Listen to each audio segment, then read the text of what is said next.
என்ன வேணும் ஸ்கூலுக்கு எல்லாமே இங்கிருக்கு. Super Saravana stores, Chennai, Madurai, Kovai. Summer வந்தாச்சு. What's your plan for this holiday? எங்க கிட்ட விட்டுருங்க, நாங்க பாத்துக்கிறோம். GT Holidays, South India's #1 travel brand. பழையன கழிதலும் புதியன புகுதலுமாக போகியில எல்லாத்தையும் எரிச்சிட்டு வந்தேன் வந்தீங்க. வந்த விளக்கெண்ண அப்படியே நடத்துறதுக்கு நீங்க இருக்கு. எங்க சாப்பாடு ஸ்விக்கிலையும் சொமேட்டோலையும் வாங்கி சாப்பிடலாங்க. இன்ஸ்டாவிலேயே நடத்த முடியும். இன்ஸ்டாவில் மளிகை பொருள் வேணா ஆர்டர் போடலாம். இன்ஸ்டாவில் அரசாங்கம் நடத்த முடியுமா? இந்த கேள்வியை கேட்க வேண்டியது யாரு? இந்த இயக்கத்தை வெல்ல வைத்த, தாவேக்காவை ஜெயிக்க வைத்த தம்பி தங்கைகள், இளைஞர்கள், நண்பாஸ், நண்பீஸ், குட்டீஸ், அரட்ராயர், தாத்தாஸ், பாட்டீஸ் சொன்னீங்கல்ல. பேரண்ட்ஸ் கேட்டாருங்க, பேத்திஸ் கேட்டாங்க, தம்பிஸ் கேட்டாங்க. விஜய் வரணும்னு அவன் நினைச்சான். விஜய் வந்ததுக்கு பின்னாடி என்ன நடக்குன்ற அடுத்த கட்டம், எதிர்கால அரசியலை பற்றி அவங்களுக்கு தீர்மானிக்கிற அளவுக்கு முதிர்ச்சியும் இல்லை, பயிற்சியும் இல்லை. அவருடைய எதிர்பார்ப்புக்கு எதிராக எல்லாமே நடந்தது. விஜயை மையப்புள்ளியாக வைத்து தெலுங்கானா, ஆந்திரா, கேரளா, தமிழகம் போன்ற இடங்களில் ஒரு சவுத் பேன் இந்தியா அரசியல், தென்னிந்தியாவில் காங்கிரசினுடைய வலிமையை கூட்டுவதாக, அதற்கு விஜயை பயன்படுத்துவதற்கு காங்கிரஸ் தன்னுடைய தந்திர நரிபுத்தியோடு உட்கார்ந்துருக்கு. இன்னும் 6 மாத காலத்திற்குள் விஜய்க்கு பல சங்கடங்கள் வர இருப்பதாக என்னுடைய எச்சரிக்கை மணி ஒலிக்கிறது. நக்கீர நேயர்களுக்கு வணக்கம். இன்று நம்முடன் கருத்துக்களை பகிர்ந்து இணைந்திருக்கிறார் சென்னை உயர்நீதிமன்ற மூத்த வழக்கறிஞர் வே. பாலு அவர்கள். வணக்கம் சார். வணக்கம் ராஜவேல். 2026 சட்டமன்ற தேர்தல் முடிவு வெளியானதுலேருந்து இன்னைய வரைக்கும் பரபரப்பு தான். பரபரப்புக்கு கொஞ்சம் கூட பஞ்சமே இல்லை. ஏதோ ஒரு விவாதம் டெய்லி நடந்துக்கிட்டே இருக்குது. தாவேக்கா அதிக 107 இடங்களை பிடிக்குது. 108 இடங்களில் 2 இடத்துல போட்டிட்டதுனால 1 ராஜினாமா பண்ணார்ல, 107 பெரும்பான்மை தேவை. ஒவ்வொருத்தரையாக போய் பார்க்குறாரு. திமுக கூட்டணியில் இருந்தவங்க பூரா ஆதரவு தெரிவிச்சிட்டாங்க. காங்கிரஸ், கம்யூனிஸ்டுகள் 2, விசிகா, IUML எல்லாமே. அது இருந்தாலும் இவங்க எப்பயாவது பின்வாங்கிட்டா என்ன பண்ணுறது? கரெக்டாக அப்படியே நெக்கில் இருக்குது. ஒரு வேளை பின்வாங்கிட்டா என்ன பண்ணுறது? யாராவது இதை வச்சு 5 வருஷமும் ஏதாவது ஒன்று சொல்லி குடைச்சல் கொடுத்தா என்ன பண்ணுறது அப்படின்னு அவங்களுக்கு பயமானான்னு தெரில. உடனே அதிமுகவுக்கும் அங்கேயும் ஒரு அணியை போய் பார்த்தாங்க. அவங்களும் தனியாக இவரை போய் வரவேற்றாங்க, வந்ததை வரவேற்றாங்க. அதுக்கு முன்னாடி ஷோபா போகுதுங்களா, ஷோபா அது ஒரு பெரிய பேசு பொருளாக இருக்குது இன்னைய வரைக்கும். ஷோபா போகுதுன்னு. ஷோபா கூட எல்லாமே 25 MLAக்கள் சிஎம் வரவேற்றாங்க அப்படின்லாம் போய்கிட்டு இருக்கு. இப்போ அந்த 25 MLAக்கள் சப்போர்ட்டும் வாங்கிட்டார். 6 மாதத்தினால ஒன்றும் பிரச்சனை இல்லை. அது சாமி ஓடிக்கிட்டு இருக்கு. இப்போ கட்சி தாவல் சட்டம் அப்படி இப்படின்னு இவங்க முயற்சி எடுக்கிறாங்க. யார்? எடப்பாடி தரப்பு. இதில் நமக்கு ஏதாவது ஒன்று ஆகிடுமோ என்னமோ. ஏன்னா திருப்பி ஒரு கூப்பிடல. நாங்கள் இங்கே அமைச்சரவையில் இடம் கிடைக்கும்னு எதிர்பார்த்தாங்க. சிவி சண்முகம் தரப்பு, வேலுமணி தரப்பு ஒன்றும் கிடைக்கல. சரி, திருப்பி எடப்பாடிகிட்ட போகலாம் அப்படின்னு பார்த்தா அவர் யார் விலகினாங்களோ அவங்களாம் கட்சி பதவியெல்லாம் மாற்றி விட்டார். திருப்பி போனால் என்ன ஆகுங்கிறது சிக்கல். இது இப்படி இருக்கும்போது திடீர்னு 3 பேர் சபாநாயகரை பார்த்து ராஜினாமா கடிதத்தை கொடுத்த வேகத்தில் அடுத்தது தாவேக்கால இணைஞ்சிட்டாங்க. இதுக்கப்புறம் என்ன நடக்கும்? இன்னும் மேல் MLAக்கள் அதிமுகவிலேருந்து இது போல் போவாங்களா? இல்லை எடப்பாடி தடுத்து நிறுத்துறதுக்கு வாய்ப்பு இருக்கா? இல்லை இப்போ 3 பேரையும் போக சொன்னது SP வேலுமணி, சிவி சண்முகம் தானா? முதல்ல போக விட்டு எடப்பாடி என்ன செய்யலான்னு பார்க்கலாங்கிறதுக்காக அந்த மாதிரி பண்ணுறாங்களா? இல்லை பெரும்பான்மைக்கு தேவையான அளவுக்கு இப்போ அதிமுகவிலேருந்து இன்னும் இழுக்கணும் அப்படின்னு அந்த தாவேக்காவில் இருக்கிற முன்னணி அமைச்சர்கள்லாம் நினைக்கிறாங்களா? பல்வேறு விவாதங்கள் ஓடிட்டு இருக்கு. விவாதத்துக்கு பஞ்சம் இல்லை. இதை நீங்கள் எப்படி பார்க்குறீங்க? நான் என்னத்தை பார்க்குறது? பார்க்கவும் முடியல, கேட்கவும் முடியலன்னு தான் சொல்லணும். சொல்லவும் முடியாதுன்னு சொல்லிட்டு சொல்லாமையும் இருக்க முடியாது. நம்ம ஆட்சிக்கு வந்த உடனே சொன்னோம், குறைஞ்சது ஒரு 6 மாதத்துக்காவது இதை பற்றிய விமர்சனத்தை நான் தவிர்க்க போகிறேன்னு தான் உங்கள்கிட்ட சொன்னேன். ஆமாம், வந்த ஒரு கட்சி அது நல்லதோ கெட்டதோ அவர்களுக்கு உண்டான இடத்தை அவர்கள் தக்க வைத்துக் கொள்கிறார்களா, தகவமைத்துக் கொள்கிறார்களா, அல்லது நின்று நிலைக்கப் போகிறார்களான்னு பார்க்கலான்னு சொன்னேன். அதனால் ஒரு ஆரோக்கியமான விமர்சனத்தை தான் நம்ம எதிர்வைக்கணும்னு வச்சுருந்தோம். கடந்த வியாழக்கிழமை நம்ம போட்ட நிகழ்ச்சியில் நான் கொடுத்த தலைப்பே உங்களுக்கு ஞாபகம் இருக்குன்னு நினைக்கிறேன். குதிரை வேகத்தில் நடந்த குதிரை பேர அரசியல். நீங்கள் நம்ம நிகழ்ச்சி எடுத்து பார்த்தீங்கன்னா போன வியாழக்கிழமை அதான் தலைப்பு. நேற்று நம்முடைய முன்னாள் முதல்வர் மாண்புமிகு ஸ்டாலின் அவர்கள் அதை தான் எடுத்தான்ருக்கார். குதிரை வேகத்தில் நடக்கும் குதிரை பேர அரசியல். அந்த வகையில் நன்றி. உடனே நான் தான் சொன்னேன் அப்படின்லாம் நம்ம சொல்கிற பழக்கம் இல்லை. அது ஒரு பரவலாக நினைக்கப்படுகின்ற அளவிற்கு அந்த குதிரை வேகத்தில் குதிரை வேக அரசியல் நடந்துகிட்ருக்கு. ஏன் குதிரை பேர அரசியல்னு சொன்னால் ஒட்டுமொத்த இந்தியா இன்பதுரை தான் அடிச்சுக்கிறாரு அதிமுக இன்பதுரை. ஐயோ குதிரை பேரம் தான் இது, குதிரை பேரம் தான் அது. இல்லை, அவர் ராஜேந்திர பாலாஜி யானை பேரன்னே சொல்லிட்டாரு. அதனால் அது குதிரை பேரமா யாரம் பேரமாலாம் நமக்கு சொல்ல தேவையில்லை. லாட்ரி பேரன்றது தமிழ்நாட்டுக்கு பூரா தெரிஞ்சு போச்சு. அதிமுகவினுடைய ஒரு அவலமான அனாதைத்தனமான நிலைமை இன்றைக்கி என்னன்னு கேட்டிங்கன்னா, எடப்பாடி எடுத்த ஒரு முடிவு, ஒரு குறிப்பிட்ட சட்டமன்ற உறுப்பினரை உள்ளே கூப்பிட்டு காசை வாங்கிட்டு சீட்டையும் கொடுத்து ஜெயிக்க வச்சு, இப்போ வந்து குத்துதே குடையுதேன்னு சொல்லிட்டு ஒரு குடும்பம் உள்ளே பூந்து அடிக்குதேன்னு வந்து எடப்பாடி வந்து மழையில் அழுதுகிட்டு இருக்கிற சார்லி சாப்ளின் நிலைமைக்கு வந்துட்டார். அதிமுக வந்து பேசுறதுக்கு முன்னாடி இந்த பகவத்கீதை, குரானு, பைபிள் இவங்க படிக்கிறவங்கலாம் நிறைய சொல்லுவாங்க. குறிப்பாக வந்து பகவத்கீதையை கோட் பண்ணுறவங்களாம் சொல்லுவான், எது நடக்கிறதோ அது நன்றாகவே நடந்தது, எது நடந்ததோ அது நன்றாகவே நடந்தது, எது நடக்கிறதோ அது நன்றாகவே நடக்கிறது, எது நடக்கப் போகிறதோ அதுவும் நன்றாகவே நடக்கும், நீ எதை இழந்தாய் நீ அழுவதற்கு அப்படின்னு ரொம்ப ஆறுதலாக சொல்லுவாங்க. தமிழ்நாட்டு மக்களை வந்து அந்த இடத்துல தான் நான் வச்சு பார்க்கணும். ஒரு மதமும் என்ன சொல்லுது, நீ எதை கொண்டு வந்தாய் இழப்பதற்கு, வேடிக்கை பாரு, ஜாலியாரு, இதுவும் கடந்து போகும், என்ன வாழ்வில் எதுவும் நிரந்தரமான இன்பமும் இல்லை துன்பமும் இல்லை, இதுவும் கடந்து போகும் அப்படின்னு தத்துவ முத்தெல்லாம் நம்ம உதிர்க்கலாம். ஓட்டு போட்டவங்க விஜய் சொன்ன மாதிரி வீட்டுக்குள்ளார ஒரு விஜய் இருக்கிறாங்க, எனக்கு ஓட்டு போடுவாங்கன்னு சொன்னார். அது ஓரளவுக்கு கொஞ்சம் நடந்துருக்கு. இந்த முடிவுகளை வந்து மொத்தமாக ஆராயணும்னு சொல்லிட்டு இவிஎம் மிஷனுடைய முடிவுகளையும் ஆராயணும்னு ஒரு குழு தொடர்ந்து பேசிகிட்டு இருக்கு. ஆனால் அதை நோக்கி மேஜர் பொலிட்டிக்கல் பார்ட்டிஸ் என்று அழைக்கப்படுகின்ற பிரதான அரசியல் கட்சிகள் எதுவும் இன்றைய தேதி வரையில் நீதிமன்றத்திற்கு போகவில்லை. அது வந்து அவங்க தான் முடிவெடுக்கணும்.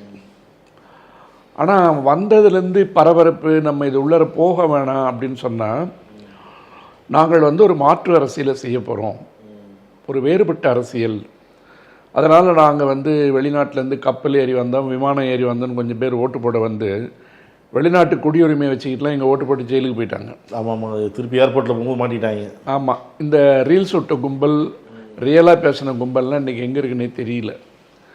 அப்புறம் நாங்கள் வந்து ஒரு ஜென்ஜி புரட்சியை பண்ண போகிறோம் அப்படின்னு சொன்ன இளைஞர் பட்டாளத்துக்கு என்ன நடக்குதுன்னு தெரியல. நான் எல்லா அரசியல்வாதிகள் மாதிரி பேச விரும்பல, கணிசமாக இங்கே அங்கே நடக்கும்போது காதில் கேட்குது. என்ன கேட்குதுன்னா, இவங்க ஏதோ ஒன்று செய்ய போகிறாங்கன்னு நினச்சி கொண்டு வந்தால் எல்லாத்த விட மட்டமாக பண்ணிக்கிட்டு இருக்காங்கன்ற விமர்சனம் வந்து வருது. உடனே சட்டம் ஒழுங்கு வந்து கெட்டுப்போச்சு, தினம் கொள்ளை நடக்குதுன்னு அந்த விஷயத்துக்குள்ளே நான் போகலை. ஏன்னா எந்த அரசியல் கட்சி ஆட்சியில் இருந்தாலும் கூட ஒட்டுமொத்த உலகத்தில் குற்ற நிகழ்வுகள் என்பது வந்து தினசரி வாடிக்கை. அது இந்த அரசாங்கம் அந்த 10 நாளில் வந்து அப்படியே வந்து கிடிக்கு பிடியை போட்டு பிடிக்கணும்னு சொல்கிற அளவுக்குலாம் நான் வந்து அவ்வளோ கீழே இறங்கி பேசுகின்ற ஒரு வழக்கறிஞன் அல்ல. பாலியல் குற்றங்களாக இருந்தாலும் சரி, எதுவாக இருந்தாலும் சரி, என்ன ஒன்று விஜய் பேசுனது எனக்கு ஞாபகம் இருக்குது. ஒரு கழிவறைக்கு போன பொண்ணு வந்து திருப்பி உயிரோடு வரல, வன்புணர்வு செய்யப்பட்டு கொண்டுட்டாங்கன்ட்டு ஸ்டாலின் அங்கிள் பாத்ரூம் போன பொண்ணு உயிராக திரும்பி வரல உயிரோட அப்படின்னு ஒரு பிரச்சாரத்தில் பேசியிருந்தார். அது இன்றைக்கி அவருக்கும் பொருந்தும். இந்த கள நிலவர யதார்த்தம் என்பதை விஜய் உணர்கின்ற தருணம் இது. ஏன்னா ஒரு இடத்தில் நடக்கின்ற குற்றம் வந்து எப்படி நடக்குதுன்றது வந்து அது அரசியல் குற்றமாக இருந்தால், அதில் அரசியல்வாதிகள் சம்பந்தப்பட்டிருந்தால் அதில் அரசியல் பேசலாம். ஒரு சாதாரண குற்றவாளி போய் நடத்துகின்ற குற்றத்திற்கு காவல்துறை அடுத்து என்ன நடவடிக்கை எடுக்கணும், காவல்துறைக்கு என்ன கட்டுப்பாடுகள் இல்லாத அளவுக்கு அவங்களுக்கு எங்கெல்லாம் சுதந்திரம் கொடுக்கணும், எது வரைக்கும் அவங்க புலன் விசாரணை செய்யணுன்ற அமைப்பை தான் நம்ம சரி பண்ணணும். எல்லாருடைய வீட்லேயும் போய் காவல்துறை நிற்க முடியாது, அது எந்த கட்சியாக இருந்தாலும். ஆனால் நீங்கள் என்ன பண்ணீங்க, திமுக ஆட்சியில் வந்து சட்டம் ஒழுங்கு சரியில்லை, பெண்களுக்கு பாதுகாப்பு இல்லை, சிங்கப்பெண் படை இறக்குறோம், புலிப்படையை கொண்டு வரோம், யானைப்படையை இறக்க போகிறோன்னு சொல்லிட்டு சீமானுக்கு அடுத்தது ரொம்ப தீவிரமாக பேசுனீங்க. ஆனால் உங்களுக்கே அந்த தர்ம சங்கடமான நிலை வருகின்ற பொழுதுதான் எது யதார்த்தமான அரசியல் அப்படின்றது புரியும். அப்போ இந்த இளைஞர்கள் கூட்டம், ஜென்சி கூட்டம், பெண்களும் ஆண்களுமாக உச்சக்கட்ட குரலில் ஓங்கி பெருங்குரல் எடுத்து கத்தியவங்கெல்லாம் இன்றைக்கி ஏன் பேச முடியலன்னு கேட்டால், அவங்களாலே இதை வந்து ஏற்றுக்க முடியல. ஏன்னா அவங்களுக்கு வந்து அந்த அரசியல் பயிற்சியும் முதிர்ச்சியும் இல்லாத காரணத்தால் விஜய் வரணும்னு அவன் நினச்சான். விஜய் வந்ததுக்கு பின்னாடி என்ன நடக்குன்ற அடுத்த கட்டம், எதிர்கால அரசியலை பற்றி அவங்களுக்கு தீர்மானிக்கிற அளவுக்கு முதிர்ச்சியும் இல்லை, பயிற்சியும் இல்லை. அவருடைய எதிர்பார்ப்புக்கு எதிராக எல்லாமே நடந்துட்டு. இப்போ உதாரணமாக திமுகவில் வந்து குடும்ப அரசியல் நடக்குது. மன்னர் பரம்பரைன்னு சொல்லிட்டு யார் பேசிகிட்டு இருப்பா? அதிகமாக ஆதவ அர்ஜுனா தான் பேசிகிட்டு இருப்பார். இளவரசன் பேசினார். ஆனால் இன்னைக்கு நிழல் முதல்வராக யார் நடந்துகிட்டு இருக்காருன்றதை நம்ம சொல்ல வேண்டியதில்லை, மீடியா வந்து வெளிச்சம் போட்டு காமிக்குது. நிழல் முதல்வர் என்ற இடத்திற்கு செங்கோட்டையனுக்கு அடுத்தது, அந்த இயக்கத்தில் மிக அதிகமாக விஜயுடன் துணையாக நின்ற புஷி ஆனந்திற்கு அடுத்தது இருக்க வேண்டிய ஒரு நபர் ரெண்டாவது இடத்துக்கு வந்து நிழல் முதல்வர் என்ற இடத்திற்கு வந்து அரசு நடத்துகின்ற எல்லாவற்றையும், அரசு கொள்கை சார்ந்த எல்லாவற்றையும், அரசு சொல்ல வேண்டிய எல்லாவற்றையும் சொல்லுகின்ற இடத்தில் ஆதவ அர்ஜுனா இன்னைக்கு உட்கார்ந்திருக்கார் அமைச்சர். விஜயனுடைய குரல் எங்கே இருக்கிறது என்பது முதல்வராக பதவியேற்ற இந்த நாளிலிருந்து ஒரு வெகுஜன பத்திரிகை மூலமாகவோ அல்லது மெயின் ஸ்ட்ரீம் மீடியா மூலமாகவோ பிரதான தொலைக்காட்சிகள் வழியாகவோ அல்லது தனிப்பட்ட அறிக்கை வாயிலாகவோ கோயம்புத்தூர் விஷயத்தை தவிர இந்த அரசினுடைய கொள்கைகள் என்ன, நாங்கள் என்ன செய்ய போகிறோம், எதை முன்னெடுத்து பண்ண போகிறோம் என்கின்ற ஒன்றை முதல்வர் விஜய் இதுவரையும் பேசவில்லை. அப்போ மக்களுக்கு அடுத்த கட்ட சிந்தனை என்ன போகுதுன்னு கேட்டிங்கன்னா, சரி மன்னர் பரம்பரை மாமன்னர் பரம்பரையிலேருந்து நீங்கள் ஆட்சியை வந்து கைப்பற்றிட்டீங்க, இப்போ அடுத்தது லாட்ரி பரம்பரைக்கு இதை டிரான்ஸ்ஃபர் பண்ணுறாங்களான்ற கேள்வியை எழுப்ப ஆரம்பிச்சிட்டாங்க. எழுப்ப ஆரம்பிச்சது இல்லாமல் இதில் எனக்கு உடன்பாடு இல்லை, இருந்தாலும் திராவிட முன்னேற்ற கழகத்தை தோற்கடிக்க வேண்டும் என்பதற்காகவே சில இனக்குழுக்கள் பாரதிய ஜனதாவையும் ஏமாற்றிவிட்டு தமிழக வெற்றி கழகத்திற்கு வாக்களித்திருக்கிறார்கள்ன்றது வந்து ஒட்டுமொத்த தமிழ்நாடே ஒத்துக்குச்சு. குறிப்பாக தமிழ்நாட்டில் இருக்கின்ற பிராமண சக்திகள் அவங்க எல்லாமே தங்களுடைய வாக்குகளை தமிழக வெற்றி கழகத்திற்கு அளித்திருப்பது என்பது வெளிப்படையாக தெரிஞ்சிருச்சு.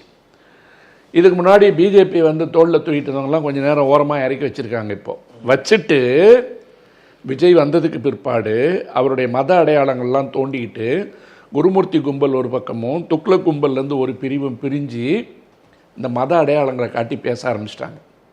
இது இந்துக்களுக்கான ஆட்சியா வேறு யாருக்கும் உண்டான ஆட்சியான்னு பேச ஆரம்பிச்சிட்டாங்க. அதாவது தேர்தலுக்கு முன்பு மயிலாப்பூரில் பாஜகவில் நாடார் சமுதாயத்தை சேர்ந்தவங்க நிற்கிறாங்க, அதே நேரத்தில் தாவேக்காவில் பிராமண சமுதாயத்தை சேர்ந்தவங்க நிற்கிறாங்க. இதை வச்சு அவங்க வந்து வாக்குகளை மாற்றி போட்டாங்கன்னு நினைக்கிறீங்களா, இல்லை பொதுவாகவே அல்ல வேற ஒரு யூகத்தில் விஜய் ஆதரிக்கிறாங்க? அவங்களுடைய ஒரே ஒரு நோக்கம் திமுகவை தோற்கடிக்க வேண்டும். அதற்கு யாராக இருந்தாலும் பரவாயில்லை, அது கிறிஸ்தவ அடையாளத்திலிருந்து வந்தாலும் பரவாயில்லை, இஸ்லாமியனுடைய அடையாளத்திலிருந்து வந்தாலும் பரவாயில்லை, முதலில் திமுக தோற்க வேண்டும். ஆனால் ஒட்டுமொத்தமாக பேசுறது இஸ்லாமியர்கள் வந்து நாட்டை கைப்பற்ற போகிறாங்க, கிறிஸ்துவ மிஷினரி வந்து இந்தியாவை வித்துருச்சுன்னு இந்த பக்கம் தனியாக பிரச்சாரம் பண்ணிகிட்டு இருப்பான். அதனால தான் அந்த சப்ஜெக்டில் வந்து எனக்கு உடன்பாடு இல்லைனாலும் அவங்க இதை பேசுகிறாங்கன்னு தான் நான் சொல்கிறேன். எனக்கு அது கிறிஸ்தவர்களோ இஸ்லாமியர்களோ அவன் தமிழனாக இருக்கின்ற வரை நான் வந்து அதில் விமர்சனம் பண்ண மாட்டேன். என்னுடைய குரல் அல்ல, அது என்னுடைய குரல் அல்ல, குறையும் அல்ல. இது வந்து அந்தந்த அடையாளத்தோடு அவங்க வரணும்னு நினைக்கிறாள். நான் இப்போது நீங்கள் பாருங்கள், வந்து கவர்னர் வந்து ஒரு 6-7 நாள் தண்ணி காமிச்சார். அப்போவுமே இந்த கட்சியினுடைய இடத்துலேருந்து எந்த விதமான அறிக்கையும் வரல. எல்லாரும் வந்து என்ன சொன்னாங்க, பாரதிய ஜனதா வந்து கொல்லைப்புறம் வழியாக வந்துடக்கூடாது, ஆகவே இந்த ஆட்சி காப்பாற்றப்பட வேண்டும், அடுத்த தேர்தல் வரக்கூடாதுன்னு நம்ம பண்ணோம் அப்படின்னு திமுகவும் நம்பிச்சு விடுதலை சிறுத்தைகள் அப்படி சொல்லிகிட்டு இருந்தது. அப்படி சொல்லிக்கிட்டு இருந்த விடுதலை சிறுத்தைகள் இன்றைக்கி வெளியில் வந்து குறை சொல்கிற அளவுக்கு வந்துருச்சு. அதை ஏற்றுக்கொள்ளாமல் அந்த கட்சியிலிருந்தே சில எதிர்ப்பு குரல்கள் வருது. இஸ்லாமிய நண்பர்கள் வந்து இந்த சிறுபான்மை இனத்திற்காக குரல் கொடுத்து திமுக இழந்தது அதிகம் என்பதை உணர்கின்ற நேரத்தில் ஒரு குழு சொல்லிட்டாங்க, நாங்கள் வந்து தனிப்பட்ட அடையாளத்தை கேட்டாலும் கூட திமுகவுடன் பயணிப்போம், ஆனால் மந்திரி சபையில் இடம் கேட்டு வாங்குவதற்கு என்னைக்கு உள்ளே போயிட்டீங்களோ, இன்றைக்கி ஜெயின்லாபுதீன் வந்து போட்டு அடிக்கிறாரு, மதத்தில் இருக்கின்ற மக்களை எல்லாம் ஏமாற்றி விட்டு இஸ்லாத்திற்கு துரோகம் செய்துவிட்டு பதவிக்காகவும் பணத்திற்காகவும் இவர்கள் விலை போய்விட்டார்கள் என்று இஸ்லாத்திலிருந்தே ஒரு குரல் வருது. அப்போ நாளைக்கு கிறிஸ்துவத்திலிருந்தும் இந்த குரல் வரும். அப்படி வர்ற இடத்துல நம்ம வந்து என்ன வந்து இப்போ முக்கியமாக வந்து என்ன மக்களை உறுத்த போகுதுன்னு கேட்டிங்கன்னா, இது வேறு விதமான ஒரு அரசியல். இந்த அரசியலை வந்து இளைஞர்கள் கொண்டு வந்து நிகழ்த்தி இருக்கிறார்கள், நடத்தி இருக்கிறார்கள் என்று சொன்ன இடத்துல அந்த இளைஞர்களுக்கு அது என்னன்னு புரியல. பெரியவர்களை பொறுத்த வரைக்கும் என்னன்னு கேட்டிங்கன்னா, இந்த சின்ன பசங்கள்லாம் சொல்லி நம்ம ஓட்டு போட்டோமே, நம்ம எதுக்காக போட்டோம்னு அவங்களுக்கு தெரியல. தெரியாத இடத்துல என்னன்னு பார்த்தீங்கன்னா, ஆரம்பத்திலிருந்து தமிழக வெற்றி கழகம் சொன்னது ஒன்று திமுக, இன்னொன்று தாவேக்கான்னாங்க. அந்த ஒரு திமுக தாவேக்கான்ற இடத்துக்கு வந்தாலும் கூட பரவாயில்ல, கடந்த நிகழ்ச்சியில் நான் சொன்னேன், எப்போவுமே தோள் மேலே ஏறி சவாரி செய்கிற, துரோகம் செய்வதே 24 மணி நேர வேலையாக கொண்டிருக்கின்ற காங்கிரஸ் என்பது ஒட்டுமொத்த இந்தியாவில் அவருடைய அடையாளம் அழிக்கப்பட்டு விட்டது. அப்படி அழிக்கப்படுவதற்கு காரணமாக இருந்த பாரதிய ஜனதா பெருமைப்பட்டுக் கொள்வதற்கு மாறாக தமிழகம் மட்டும்தான் நன்றி கடனோடு அவர்களை சுமந்து கொண்டிருந்தது. அந்த திமுகவையும் ஏமாத்திட்டு இப்போ தாவேகா பக்கம் போய் நின்றிருக்கிற இடத்துல விஜயை மையப்புள்ளியாக வைத்து தெலுங்கானா, ஆந்திரா, கேரளா, தமிழகம் போன்ற இடங்களில் ஒரு சவுத் பேன் இந்தியா அரசியல், தென்னிந்தியாவில் வந்து காங்கிரஸினுடைய வலிமையை கூட்டுவதாக, அதற்கு விஜயை பயன்படுத்துவதற்கு காங்கிரஸ் தன்னுடைய தந்திர நரிபுத்தியோடு உட்கார்ந்துருக்கு. நான் கடந்த நிகழ்ச்சியில் சொன்னது என்னன்னு கேட்டிங்கன்னா, தாவேகா உள்பட திமுக, அதிமுக என்ற கட்சிகள் எல்லாம் இனிமேல் மாநில கட்சிகளாக இருப்பதற்கு தயாராகுங்கள். இந்த 4 மாநிலங்களை சேர்த்தா கூட உங்களுக்கு ஒரு 100-150 சீட்டு தான் வரும். 850 சீட்டை கொண்டு வந்து அந்த சட்டம் நிறைவேறிடுச்சுன்னு சொன்னாவே நீங்கள் விஜயை கையில் வச்சுருந்தாலும் பிரயோஜனம் இல்லை, பவன் கல்யாணம் கையால் வச்சுருந்தாலும் பரவாயில்ல. இப்போ எல்லாத்தையும் பார்த்துட்டு ஜூனியர் என்டிஆருக்கு ஆசை வந்திருக்கான் தனியாக எலெக்ஷன் நிற்கணுன்னு. அவர் வந்தாலும் பிரச்சனை இல்லை. விஜயனுடைய ஆதரவாளராக ஃபகத் ஃபாசிலை கொண்டு போய் கேரளாவில் நிறுத்த போகிறாங்களாம். இப்படி எல்லாம் வந்து ஸ்டுடியோவாக போய் நம்ம வந்து முதல்வரை தேடினாலும் பரவாயில்ல. என்ன ஐஏஎஸ் படித்தவனாக இருந்தாலும், ஐபிஎஸ் படித்தவனாக இருந்தாலும், ஐடி படித்தவனாக இருந்தாலும், அட்வொகேட்டு படிச்சிருந்தாலும், டாக்டருக்கு படிச்சிருந்தாலும் ஒன்றும் நீங்கள் அதை பற்றியும் கவலைப்படுவானா, தேட்டருக்கு போங்க, ஒரு சிஎம்முக்கு விட்டு வரலாம் அப்படின்ற நிலைமைக்கு அடிமுட்டாள்களாக வாழ்ந்து கொண்டிருக்கின்ற ஒரு சமுதாயத்தில் எல்லா இடமும் சொல்கிறேன். எல்லாம் என்ன நினச்சா, அந்த ஜனநாயகன் படத்துலேருந்து கொஞ்சம் லீக் பண்ணாங்க இல்லையா, சவுகு வச்சுட்டு அடிப்பார்ல விஜய், அந்த மாதிரி பயங்கரமாக ஊழல்களெல்லாம் அடித்து நொறுக்கிடுவாருன்னு பார்த்தா அவர் எங்கள் வீட்டு பிள்ளை எம்ஜிஆர் மாதிரி உட்காந்துருக்கார். ஒரு ஓரமாக பேசுகிறதே காணோம், வாயை திறக்கிறதே இல்லை. நான் என்ன சொல்கிறேன்னு கேட்டிங்கன்னா, தேர்ந்தெடுக்கப்பட்ட முதல்வர் நீங்கள், மக்கள் தேர்ந்தெடுத்தது உங்களை, வாக்களித்தது உங்களுக்கு, உங்கள் குரலில், உங்கள் வார்த்தையில், உங்கள் சொல்லில் சொல்ல வேண்டும் என்றால் ஒவ்வொரு வீட்டிற்கும் இருந்த விஜய் வாக்களித்தது உங்களுக்கு.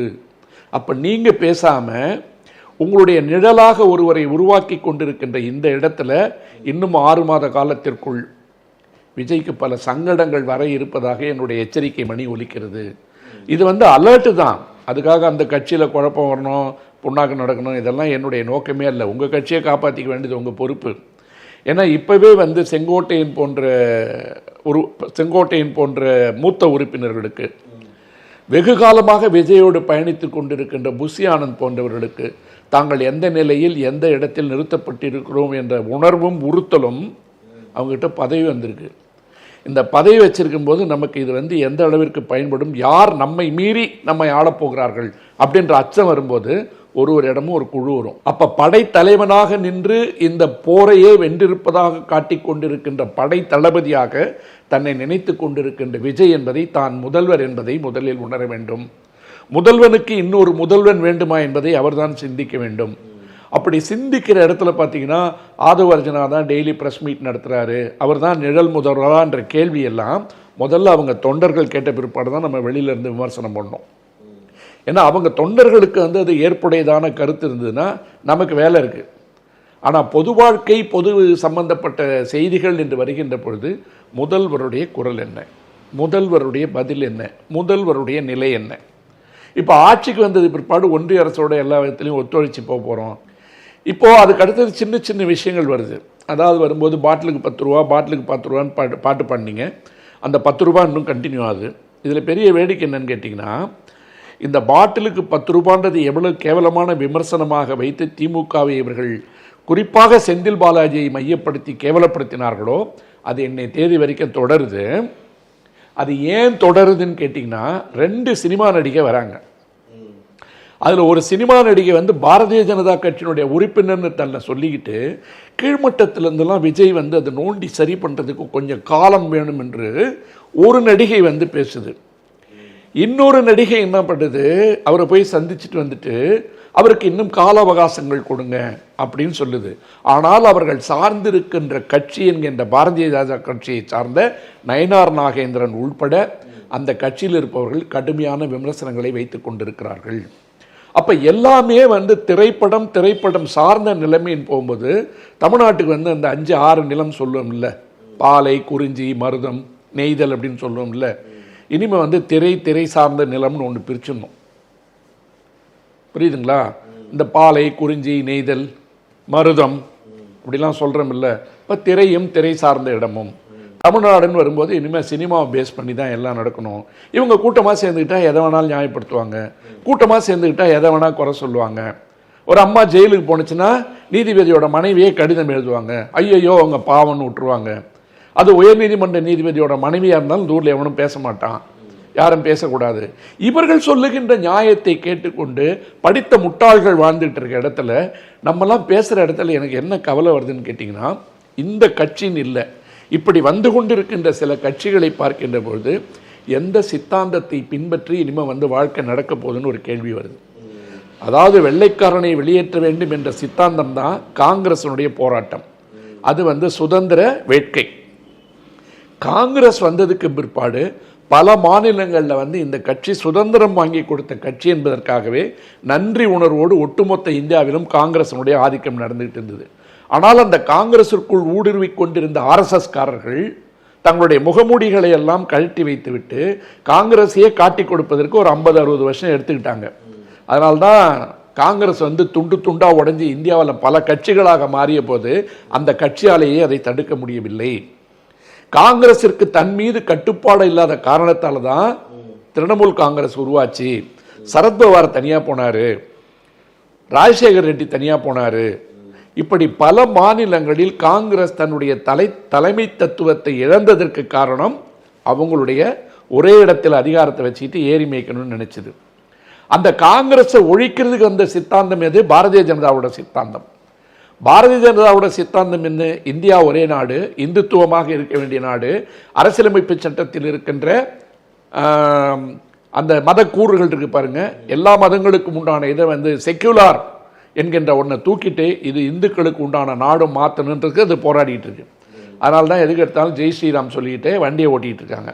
தமிழ்நாட்டு அரசியல் வரும்போது 100 வருடங்களுக்கு முன்னால் இருந்த சித்தாந்தம் என்னன்னு கேட்டிங்கன்னா, ஆண்டான் அடிமை என்றதை உடைச்சிட்டு இந்த மக்களுக்கான ஆட்சி வேணும், இந்த மொழிக்கான ஆட்சி வேணும், இந்த சுயமரியாதை உள்ள ஆட்சி வேணும், கூட்டாட்சி தத்துவம் வேணும், மாநிலத்திற்கு உண்டான சுயாட்சி வேணும்ன்றது தான் பெரியார் ஆரம்பித்து கொடுத்ததில் தான் பெண்களுக்கு உண்டான சொத்துரிமை, பெண்களுக்கு உண்டான உரிமைகள், பெண்கள் வீட்டை விட்டு வெளியில் வர்றதுக்கு காரணமாக இருந்தது, பெண்கள் படிக்கிறதுக்கு காரணமாக இருந்தது.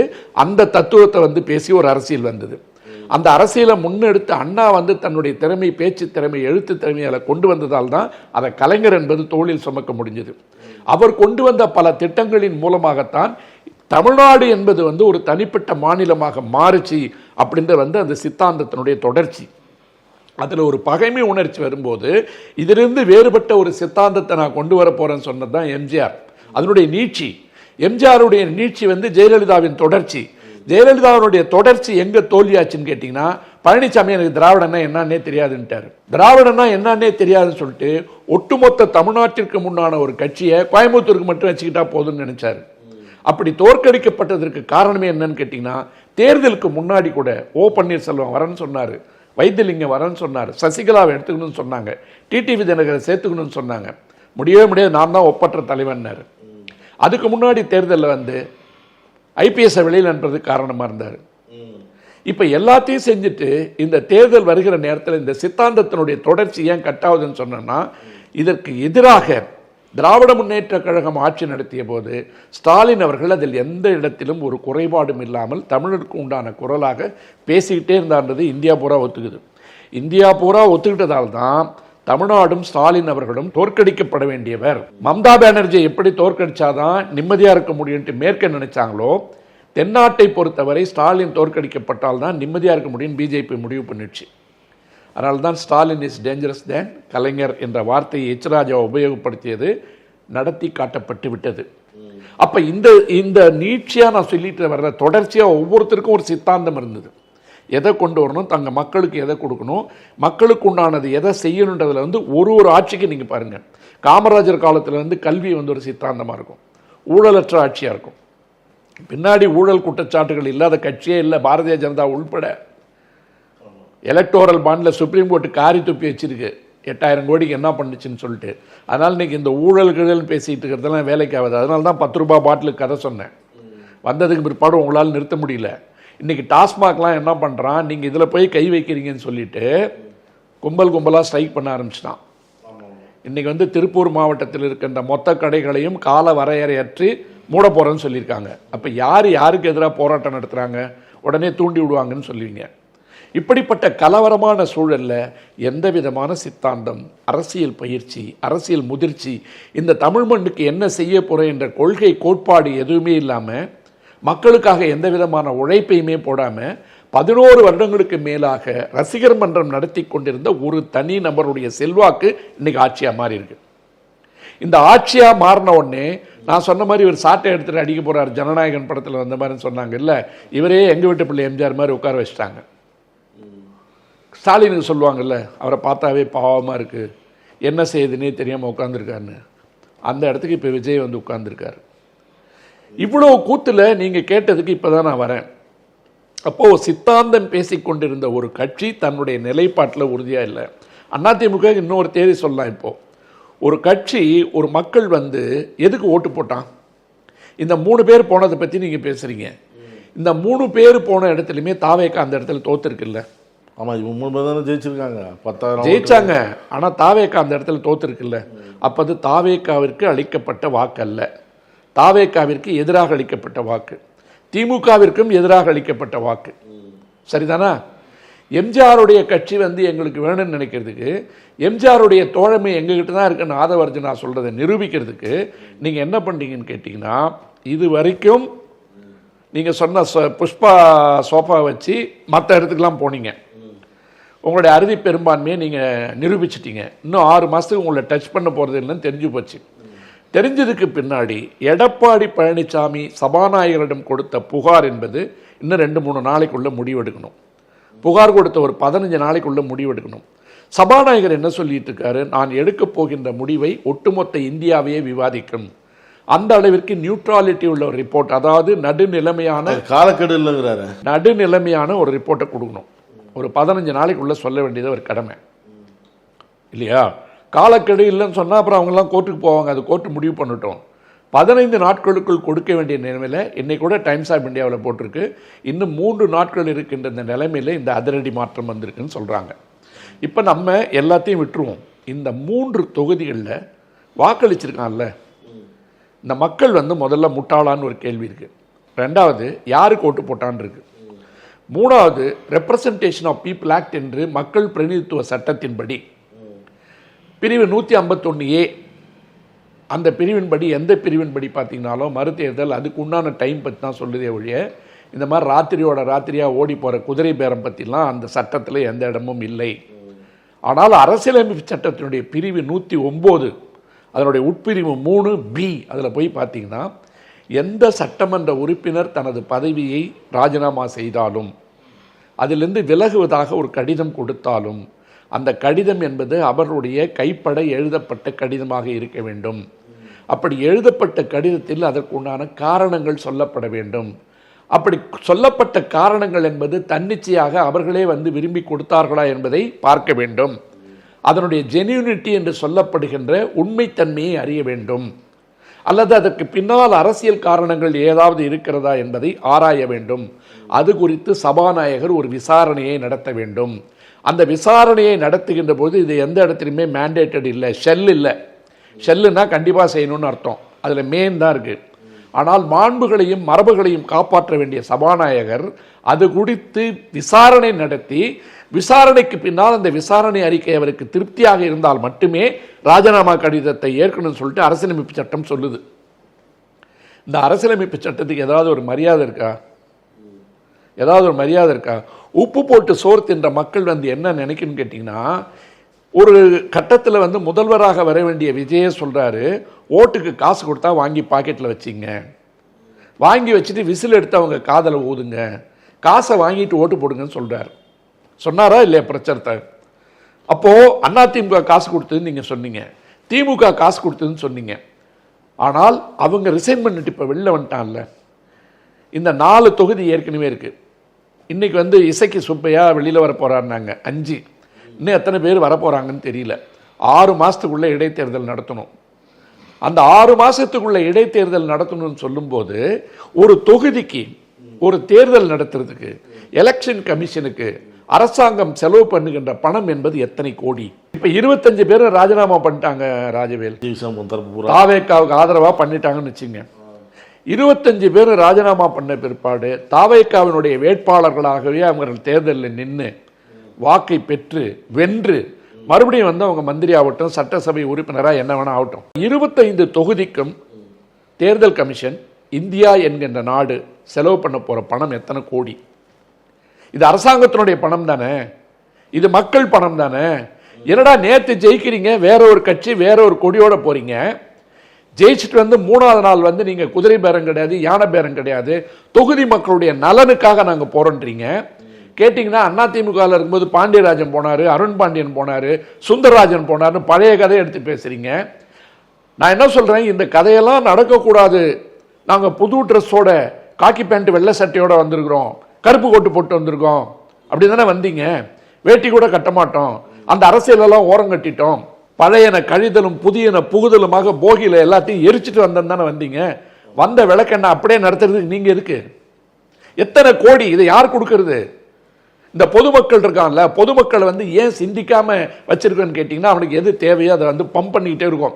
ஒரு பக்கம் குடிச்சிக்கிட்டே இரு, ஒரு பக்கம் தூங்கிக்கிட்டே இரு. சீமான் சொல்றதே ஓரளவுக்கு உண்மையாயிரும் போல இருக்கு. எல்லாத்தையும் ஓசில வாங்கி சாப்பிட்டுட்டு படுத்துக்கிட்டு இருந்தீங்கன்னா உனக்கு சிந்தனையும் வராது, ஒழுக்கமும் வராது. அப்போ இன்னொரு ஊராக இருந்தால், வேறு ஒரு நாடாக இருந்தால், இப்படி தேர்தல் வெற்றியை பெற்று 15 நாட்களுக்குள், வெறும் 15 நாட்களுக்குள் தொகுதி மக்களுடைய நலனுக்காக நாங்கள் கட்சி மாறுறோன்னு சொன்னா, வேற ஒரு நாடார்னா அந்த தொகுதிக்குள் அவர்கள் கால் வைத்து நடக்க முடியுமா? உள்ள விடுவாங்களா? அப்ப மக்களை வந்து எவ்வளவு மட்டமா நினைக்கிறீங்க நீங்க? மக்களை முட்டாளா நினைக்கிறீங்க. எதை எடுத்தாலும் கொண்டு வந்து சினிமா போட்டு கதையை முடிச்சிடலாம்னு நினைக்கிறீங்க. 4 வசனத்தை பேசினா போதுன்னு நினைக்கிறீங்க. ரீல்ஸ் போட்டா போதுன்னு நினைக்கிறீங்க. எங்க சாப்பாடு வந்து ஸ்விக்கிலி சொமேட்டோவில் வாங்கி சாப்பிடலாங்க. இன்ஸ்டாவிலேயே வந்து நடத்த முடியும். இன்ஸ்டாவில் மளிகை பொருள் வேணா ஆர்டர் போடலாம் இல்லையா? இன்ஸ்டாவில் வந்து அரசாங்கம் நடத்த முடியுமா? ஓட்டு போட்டவன் கொஞ்சமாவது யோசிக்க வேணாமா? ஏன்டா டேய், உனக்கு நீ அந்த கொடி எடுத்துட்டு வந்த, அந்த கட்சிக்கு ஓட்டு போட்டேன், 3வது நாள் நீ என்கிட்ட பர்மிஷன் கேட்டியா? நீ கோடி கோடியா வாங்கிட்டு லாட்ரி ஃபேமிலியிலேருந்து கொடுத்தாலும் பரவாயில்ல, திமுகலேருந்து கொடுத்தாலும் பரவாயில்ல, அதிமுகலேருந்து கொடுத்தாலும் பரவாயில்ல, வாங்கி பாக்கெட்டில் போட்டுக்கிட்டு நீ மாட்டுக்கு போய் ரியல் எஸ்டேட் பண்ணிக்கிட்டு 100 ஏக்கர் 200 ஏக்கர் லேண்டு வாங்கிட்டு பெரிய கோடீஸ்வரர் நான் சுற்றிட்டு இருப்பேன். நாங்கள் மக்கள் வந்து முட்டாளா சுற்றிட்டு இருக்கிறது வந்து மக்கள் என்னைக்கு நீ யோசிக்கிறது? இந்த கேள்வியை கேட்க வேண்டியது யாரு? இந்த கேள்வியை கேட்க வேண்டியது யாரு? இந்த இயக்கத்திற்காக பணியாற்றிய, இந்த இயக்கத்தை வெல்ல வைத்த, தாவேக்காவை ஜெயிக்க வைத்த தம்பி தங்கைகள், இளைஞர்கள், நண்பாஸ், நண்பீஸ், குட்டீஸ், அரட்ராயர் தாத்தாஸ், பாட்டீஸ் சொன்னீங்கல்ல. பேரண்ட்ஸ் கேட்டாருங்க, பேத்திஸ் கேட்டாங்க, தம்பிஸ் கேட்டாங்க, தம்பிஸ் கேட்டாங்கன்னு சொன்னீங்கல்ல, நண்பீஸ் கேட்டாங்கல்ல. ராத்திரியோட ராத்திரியே உங்களெல்லாம் கவுத்து விட்டு போறாங்களே, எதுக்கு போறாங்க? போயிட்டு மறுபடியும் விஜய் கிட்ட வராங்கன்றது வந்து நீங்க சமாதானமா சொல்லிக்கலாம். என்னுடைய மிக முக்கியமான கேள்வி, இவர்கள் அத்தனை பேரும் அழுக்கானவர்கள், இவர்கள் அத்தனை பேரும் ஆபத்தானவர்கள். நான் சுத்த சுயம்பு, மண்ணிலிருந்து புறப்பட்ட புல்லை எல்லாம் வந்து என்ன சொல்றது, மண்ணை உடைத்து கொண்டு வந்த புல்லு மாதிரி நான் வெளியில வந்திருக்கிறேன். என்னுடைய பயிரே புதுசுன்னு சொன்னீங்கல்ல, நீங்களும் வந்து ஒரு சமமான அழுக்கு தானே. இந்த கேள்வியை மக்கள் என்ன கேட்கறது? எல்லா இடத்திலும் நடக்கிற சராசரி அரசியல் நடக்குதுன்றதான் நான் சொல்ல வரேன். விஜய் என்பவர் வேறுபட்டவர் அல்ல. இப்போ சிவி சண்முகம் வந்து என்ன பண்ணாரு, உண்டை வீட்டுக்கு 2 பண்ணிட்டு வெளில வந்தார். வேலுமணி வந்தார். வந்த இடத்துல எடப்பாடி வந்து பாராட்டணும். எத்தனை பேர் போனாலும் போங்கயா, சட்ட நடவடிக்கை கொண்டு போய் லெட்டர் கொடுத்தாரு. லெட்டர் கொடுத்ததுக்கு பிற்பாடு உங்களுக்கு என்னாச்சுன்னு கேட்டிங்கன்னா, இவங்களுடைய தேவை அவங்களுக்கு தேவைப்படல. காங்கிரஸுக்கு 2 மந்திரி கொடுத்தாச்சு, விடுதலை சிறுத்தைகள் 1 கொடுத்தாச்சு, ஐயுஎம்எல்லுக்கு 1 கொடுத்தாச்சு இல்லையா? கம்யூனிஸ்ட் வேணான்ட்டாங்க. அப்போ மந்திரி பதவியும் வாங்கிக்கிட்டு வெளியில் போன விசிகா ஒரு கதை சொல்லுது, விசிகாவிலே எதிர்ப்பு குரல் வந்துருச்சு. அப்போ ஒவ்வொரு இடத்துலையும் கேள்விகள் வந்துகிட்டு இருக்கிற இடத்துல சிவி சண்முகம் என்ன பண்ணாரு, கேம்ப் வந்து ரிட்டர்ன் ஆயிடுச்சு. 3 பேர் போச்சா, 22 பேர் வந்துட்டாங்களா, அதுலேயும் ஒரு 5 பேர் பழனிசாமி கிட்ட போயிட்டாங்களா, இப்போ 17 பேரோட ஒரு குழுவாக இருக்கார். இப்போ நீங்கள் நல்லா பாருங்க, ஏற்கனவே இந்த 3 திருச்சி 1 காலியாக இருக்குது, 4 போச்சா, 234 எவ்வளோ இருக்குது இப்போ? 230. 230 வந்து விஜய்க்கு தேவை 115 இருந்தாவே பெரும்பான்மை. முன்னாடி வந்து 118 தேவைப்பட்டது. இப்போ 115 இருந்தாவே பெரும்பான்மை. இன்னும் 1-2 கூட வந்தால் முடிஞ்சு போச்சு. அப்போ ஒரு கட்சியை உடைச்சி அதில் இருக்கிற எம்எல்ஏவை எடுத்து கோட்பாடுகளின் அடிப்படையில் இஸ்லாமியர்கள் கேள்வி கேட்டு வெளியில் போனால் என்ன வருது? விடுதலை சிறுத்தைகள் வெளில போயிட்டா என்ன பண்ணுறது? கம்யூனிஸ்டுகள் கேள்வி கேட்காத ஒரு இடத்துல அவங்களை நிறுத்துறது எப்படி? காங்கிரஸை வந்து சட்டை இரும்புலாம் இவங்களுக்கு கொடுத்தது 2 அதிகம் வேலையை மூடிட்டுருங்க, 59 வருஷம் கழிச்சு கதர் சட்டையை உள்ளே கூப்பிட்டுருக்குன்னு சொன்னால் முடிஞ்சு போச்சு. இவர்கள் கேள்வி கேட்காத ஒரு சூழலில் நமக்குண்டான பெரும்பான்மையை உருவாக்க வேண்டும் என்பதற்காக ஒரு கட்சியை உடைத்து எந்த விதமான காரணமும் இல்லாமல் நடத்தி கொண்டிருக்கின்ற பேரம் குதிரை பேரம் என்பதை ஒட்டுமொத்த இந்தியாவில் உலகமே பேசும். அப்படி பேசிக்கிட்டு இருக்கிற இடத்துல இந்த மாற்றம் சொல்லிக்கிட்டு இருந்த இளைஞர்களுக்கு, வாக்களித்த இளைஞர்களுக்கு, குறிப்பாக பெண்களுக்கு, விஜயண்ணா என்று கத்தி ஓடிக்கொண்டிருந்த எல்லா பெண்களுக்கும் நான் வைக்கின்ற கேள்வி, வேண்டுகோள், விண்ணப்பம் என்னன்னு கேட்டீங்கன்னா, எல்லோரும் செய்து கொண்டிருந்த அரசியலை உங்கள் விஜயண்ணா செய்து கொண்டிருக்கின்ற போது நீங்கள் யாரை பார்த்து கேள்வி கேட்கப் போகிறீர்கள்? அல்லது இதுதான் எங்களுடைய சராசரி அரசியல், நாங்களும் அப்படித்தான் என்று சொன்னால் எந்த குட்டையில் ஊறிய மட்டைகள் என்றதை நீங்கள் தான் முடிவு பண்ணணும். ஏன்னா இந்த ஆஸ்பத்திரியில் போய் ஆய்வு பண்ண போகிறேன்னு சொல்கிறது, சட்டமன்றத்துக்குள்ளார போய் உள்ள நுழைஞ்சு வெளியில் வர்றது, அங்கே போய் சட்டமன்றத்தில் யாராவது கட்சி மாறுற நிகழ்ச்சி வச்சுப்பாங்களா? கேட்டால் வெளியில் வந்து ஆதவர்ஜனா விமர்சனம் இது விரிவுரையாற்றார், அப்படிலாம் ஒன்றும் நடக்கலைன்னு சொல்லிட்டு. எங்க வந்து இவ்வளோ பெரிய கட்சி மாற்றத்தை யார் முன்னிலையில் எப்போ நடக்கணும்? முதல்வர் வீட்டுக்கு தாங்க அவங்க போகணும். அப்போ நீங்கள் ஏதாவது ஒன்று சொல்லுங்கள், இவர் தான் நிழல் முதல்வர் ஆட்சி நடத்துகிறான்னு சொல்லுங்கள். அப்போ உதயநிதி ஸ்டாலினையோ மற்றவங்களையோ குறை சொல்கிறதுக்கு உங்களுக்கு என்ன ஒரு நிலைப்பாடு இருக்குது? தகுதி கூட விட்டுருங்க. அதையே கட் அண்ட் பேஸ்ட் வெர்ஷன் செய்வதற்கு கொடியினுடைய நிறம் தான் வேறையாக இருக்குது, ஆட்களுடைய முகங்கள் தான் வேறையாக இருக்குது. அதையே செய்வதற்கு நீங்கள் எதற்குன்றதான் என்ன மாதிரி நடுநிலையாளனுடைய கேள்வி. இப்போ என்ன நடக்குன்றது 32 வாட்டி கேட்டிங்கனாலும், நான் சொன்ன மாதிரி 4 பேர் போயிட்டாங்க, இன்னும் ஒரு 10 பேர் வரதா கூட வச்சிங்க. இதை வேடிக்கை பார்த்து கொண்டிருப்பதற்கு தேர்தல் கமிஷனுடைய மௌனத்தினுடைய பொருள் என்ன? பாரதிய ஜனதாவுடைய மௌனத்தின் பொருள் என்ன? திமுக இருக்கின்ற வரை தினமும் வசைபாடி கொண்டிருந்த இனக்குழுக்களுடைய மௌனம் என்ன? ஏன் இந்த மௌனம்? இது நடக்கிறது வந்து அரசியலமைப்புக்கு முரணானதா? குதிரை பேரம் சொல்லி வருகின்ற பொழுது போன நிகழ்ச்சியிலே சொன்ன 2024-25 வந்திருக்கிற உச்சநீதிமன்ற தீர்ப்பின்படி பணம் விளையாடி இருக்கிறது என்பது பிரைமா ஃபேசி முதல் கட்ட நிலையில் தெரிய வந்தால் நேரடியாக சிபிஐ விசாரணையை துவக்க முடியும். அதற்கு ஒன்றிய அரசு உத்தரவுகளை பிறப்பிக்க முடியும். இந்த போயிட்டு வராங்கல்ல இப்போ இந்த 3 பேர், இதில் 2 பேர் பெண்கள்ங்க. இதில் 2 பேர் பெண்கள். இப்போ எல்லா இடத்துலையும் வந்து அரசியலமைப்பு சட்டப்படி உங்களுக்கு 50% இடஒதுக்கீடு வேணும்னு நம்ம பேசிகிட்டு இருக்கோம். இந்த 50% இடஒதுக்கீடில் எவ்வளவுதான் பெண்கள் வந்தாலும் பின்னால் இருந்து அவர்களை இயக்கி கொண்டிருப்பது வீட்டில் இருப்பவர்கள், கணவன், அண்ணன், தம்பி இப்படின்னு தான் வருது. இந்த ஒரு அம்மா வந்து மரகதம் குமரவேல் வந்து அவங்களுடைய ராஜினாமா கடிதத்தை கொடுத்த அடுத்த நிமிஷம் எடப்பாடி பழனிசாமி அவங்க கணவர்கிட்ட இந்த பதவியை பறிக்கிறார். அப்போ யார் வந்து அங்கே நிழல் சட்டமன்ற உறுப்பினர்? அப்போ இந்த பெண்களுக்கெல்லாம் சம உரிமை, இடஒதுக்கீடு வேணும்னு நம்ம கேட்குறோம் இல்லை? இதையும் கொச்சப்படுத்துகிற மாதிரி இல்லையா? வீட்டில் வந்து ஒரு வீட்டுக்காரர் வந்து விதியை மீறி ஒன்று நடக்கிறாருன்னா பொம்பளை தானே அங்கே கேள்வி கேட்பாங்க, பெண்கள் தான் கேள்வி கேட்பாங்க. நீ பண்ணுறது நியாயம் இல்லை தான், நீ பண்ணுறது சரியில்லை மாமா, நீ வீட்டுக்காரன் இருந்தாலும் பரவாயில்ல, தப்பாக பண்ணினா உன்னை துண்டை கழுத்தில் போட்டு வீட்டில் சோறு போட மாட்டேன்னு சொல்ல வேண்டியது யார்? நீங்கள் என்ன முன்னாடி ஓடி போய் ராஜினாமா கடிதம் கொடுக்குறீங்க? என்ன தொகுதி நலன் இருக்குது? 15 நாளைக்குள்ளே உங்களுக்கு என்ன அப்படியே பருவநிலை மாறுபாடு வந்துருச்சு? என்ன உங்கள் தொகுதிக்கு வரப்போகுது? அப்போ எத்தனை பெட்டிகள் நீங்கள் வாங்குகிறீர்கள் என்பதன் மூலம் வாக்களித்த மக்களை கேவலப்படுத்துறீங்க, வாக்களித்த மக்களை அவமானப்படுத்துறீங்க, வாக்குச்சீட்டை கொச்சப்படுத்துறீங்க. என்ன உங்களுக்கு சொல்லிக் கொடுக்கப்பட்ட எவ்வளோ காசு கொடுத்தாலும் வாங்கிட்டு விசில காதில் போய் ஊதுங்கன்னு சொன்னது, நீங்கள் 2 பக்கமும் பொட்டி வாங்கிட்டு போயிட்டீங்கன்ற ஒரு கேள்வி வருமா வராதா? என்னால் கொச்சப்படுத்த முடியல.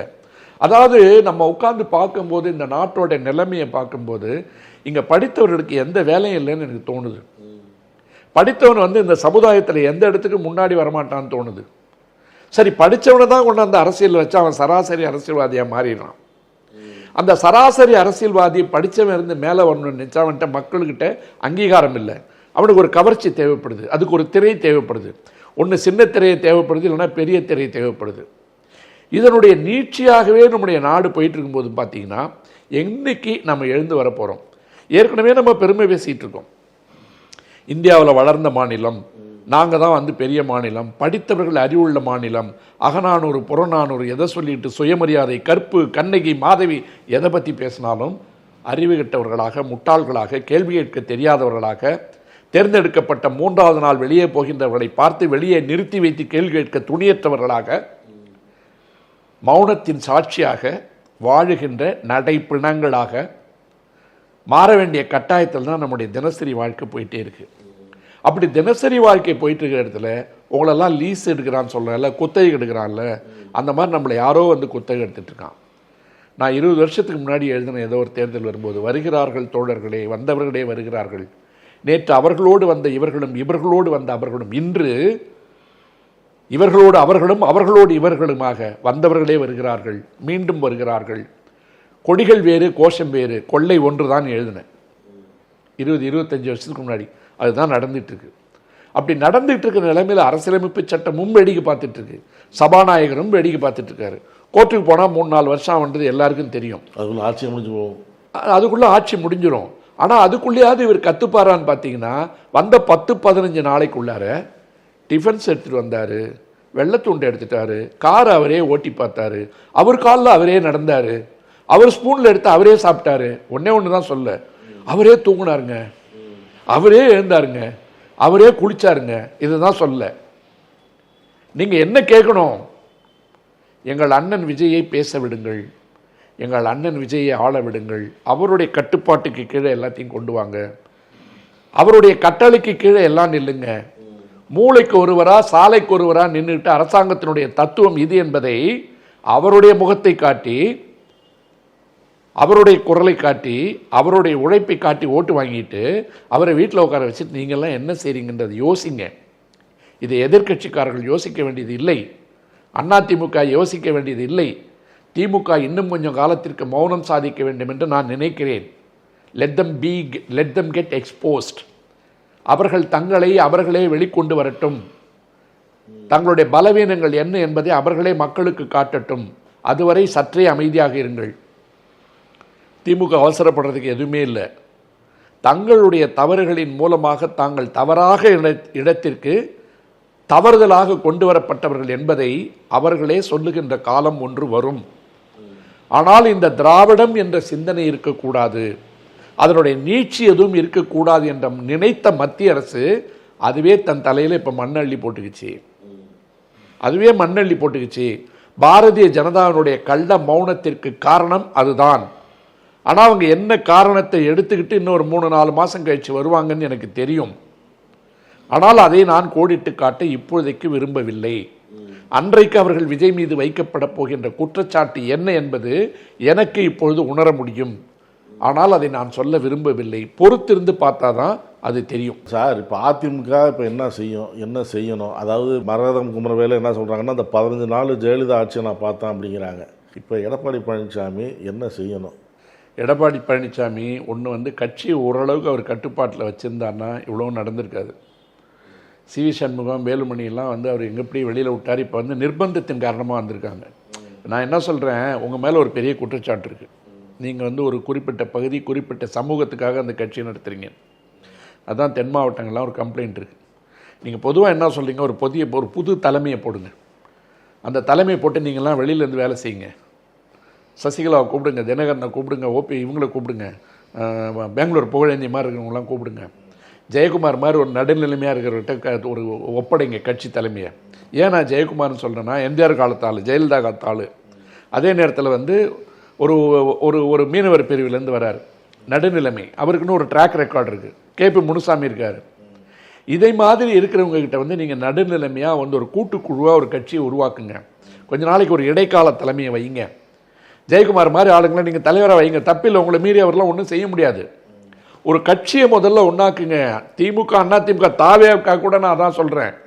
இனிமேல் இருக்கின்ற நிலைமையில் நீங்கள் மாநில கட்சியாக நிலைத்து நீடிக்கவில்லை என்று சொன்னால் உங்கள் தலையில் மஞ்சள் அரைப்பதற்கு காங்கிரஸோ அல்லது பாஜகவோ தொடர்ந்து வந்துக்கிட்டே இருக்கும். நீங்க உங்களுடைய தனித்தன்மையை நிலைநாட்டலன்னு சொன்னா என்னைக்கும் அடிமையா இருக்கிறது மட்டும் இல்ல, உங்களை மாற்றாந்தாயா நடத்திட்டு தான் இருப்பான். அப்ப அதிமுக என்ற கட்சி அழிந்துவிடக் கூடாது என்று சொன்னால், தாவேக்காதை கபலீகரம் செய்யக்கூடாது என்று நீங்கள் விரும்பினால், லாட்டரியில் ஜாக்பாட் அடிக்குதுன்ட்டு பொட்டி பொட்டியா வாங்கிட்டு அங்க ஓடுறதை தடுத்து நிறுத்தணும்னு சொன்னா உங்களுக்கு கூட்டுத்தலைமை தேவைப்படுது. அதுதான் ஒரு ஜெயக்குமார்னு ஒரு பேரை சொல்றேன். கேபி முனுசாமி மாறிவிங்க, பெங்களூர் புகழேந்தியெல்லாம் உள்ள கூப்பிடுங்க, டிடிவி தினகரனை கூப்பிடுங்க. டிடிவி தினகரனை எவ்வளவு கடுமையான விமர்சனத்தை வைக்கிறாரு.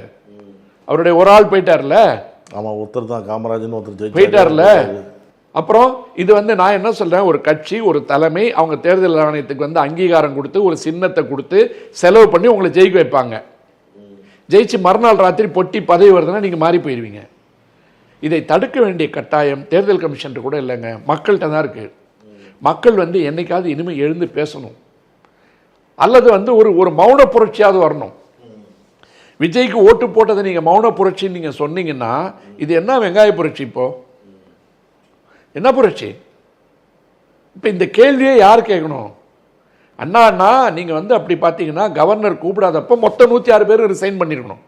ஒரு கட்சியை போய் உடைச்சு அதுல இருந்து ஒரு 30 பேர் தூக்கிட்டு வரதை விட இந்த மக்கள் கொடுத்த சிம்மாசனத்தை பறிப்பதற்கு ஒன்றிய அரசாக இருந்தாலும் கவர்னராக இருந்தாலும் நான் விடமாட்டேன். 106 பேர் நாங்கள் வெளியில போறோம்.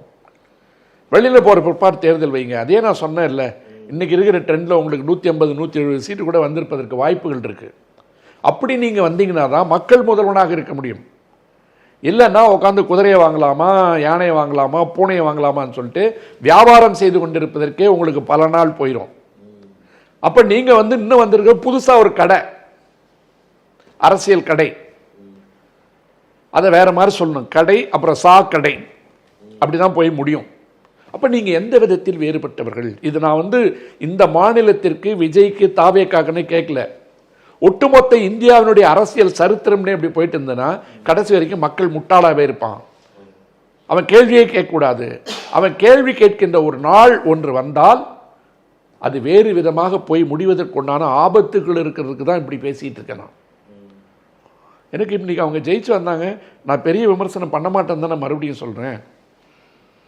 ஆகவே பொறுத்திருந்து பார்ப்போம் மக்களே, என்ன நடக்குது என்பதை நீங்களே உணருங்கள். இவ்வளோ நேரம் பேசுனீங்க, இதை அந்த ராஜினாமா செய்த அந்த தொகுதி மக்களும் யோசிக்கணும். அந்த தொகுதி மக்கள் மீண்டும் இப்போ 20 நாளில் 21 நாளில் இந்த மாதிரி ரிசைன் பண்ணிட்டாங்களே, திருப்பி எலெக்ஷன் வந்ததுன்னா திருப்பி சந்திக்க. ராஜவேல், யாரெல்லாம் ரிசைன்மெண்ட் போகிறாங்களோ, ஒரு தேர்தலுக்கு எவ்வளோ செலவாகுதோ, அந்த எத்தனை கோடி ரூபாய் வருதோ அதை ராஜினாமா பண்ண வேட்பாளர் கட்ட வைக்கணும். ஒரு 10 கோடி ஒரு தொகுதிக்கு செலவாகுதுன்னு வச்சுங்க. அரசாங்கத்துக்கு தேர்தல் நடத்துறதுக்கு எவ்வளோ செலவாகுது? காவல்துறையிலேருந்து, ரெவென்யூலேருந்து, பொட்டி தயாரிக்கிறதுலேருந்து, ஓட்டடிக்கிறதுலேருந்து, மிஷினை ரெடி பண்ணி கொண்டு போய் வைக்கிறதுலேருந்து எவ்வளோ ஒரு தொகுதிக்கு செலவாகுது? அந்த பணத்தை கொடுத்துட்டு போ. அதுக்கு தேவைப்பட்ட சட்ட திருத்தம் தேவைப்படுது. நீ மாட்டுக்கு ஜெயிச்சுட்டு வெளில போனால் ஒரு 100 கோடி நீ கொடுக்கணும்னு சொல்லுங்க. அந்த பொட்டியும் உங்களை மாத்திரவங்க கொடுப்பாங்க. ஆனால் அரசாங்கத்துக்காவது பணம் போய் சேரும்ல. நீங்கள் போய் 3ல் நிற்பீங்க, 1ல் ரிசைன் பண்ணுவீங்க. இன்றைக்கி இங்கே ஜெயிப்பீங்க, நாளைக்கு ரிசைன் பண்ணிட்டு நீங்கள் போய் அதே கட்சியில் சின்னத்தை மாற்றிட்டு நிற்பீங்க, மந்திரி ஆவீங்க. உங்களுக்கு நீங்கள் வரும்போது நாங்களாம் எழுந்து நிற்கணும். 3 பேருக்குமே அந்த திருப்பி அந்த 3 பேரும் இல்லை, இது வரைக்கும் 3 பேர், இன்னும் எத்தனை பேர் ராஜினாமா பண்ணி கொடுக்க போகிறாங்கன்னு தெரியல. எல்லாருக்கும் அந்த ராஜினாமா ரிசைன் பண்ணவங்க எல்லாத்துக்கும் அந்த சீட்டு கிடைக்குமா, இல்லை தாவேக்காரங்க யாராவது நிற்க வைப்பாங்களா, இல்லை பணத்தை வாங்கி ஒதுக்கிங்க, விடுதலை சிறுத்தைகள் தலைவர் திருமாவளவன் நாங்கள் பேசியிருக்கிறோம், அவர் துணை முதல்வருக்கு அவரை நிற்க வைக்கிறோம் அப்படின்னு சொல்லுவாங்களா, என்னன்னு தெரியல. இந்த மாதிரி யூகத்துக்கெல்லாம் நான் வரமாட்டேன். எல்லாமே ஓடிட்டு இருக்கு. நான் மட்டும் கண்டோம். அப்படி நடந்ததுன்னா விலை போனவங்க பதில் சொல்லட்டும், ஓட்டு போட்டவங்க கேள்வி கேட்கட்டும். விசிகால இன்னைக்கு சிந்தனை செல்வன் கட்டுரை எழுதுறாருல, அந்த மாதிரி உட்காந்து கட்டுரை எழுதுங்க. வேற என்ன செய்ய முடியும்? மக்கள் எப்பவும் பாவம் தான். வணக்கம், வாழ்க தமிழ்நாடு. நக்கீரன் டிவிக்கு சப்ஸ்கிரைப் செய்யுங்கள். உங்கள் ஆதரவே எங்கள் பலம். ஆசிரியர்களுக்கு நண்பனாகவும் மாணவர்களுக்கு ஆசானாகவும் திகழும் தேர்வு வழிகாட்டி. ஒவ்வொரு பாடத்திற்கும் அனுபவமிக்க ஆசிரியர்களின் துல்லியமான தெளிவான விடைகள். CNC இருக்கு, தேர்வு பயம் எதற்கு? இது தீரன் பப்ளிஷிங் ஹவுஸ் விற்பனை வெளியீடு.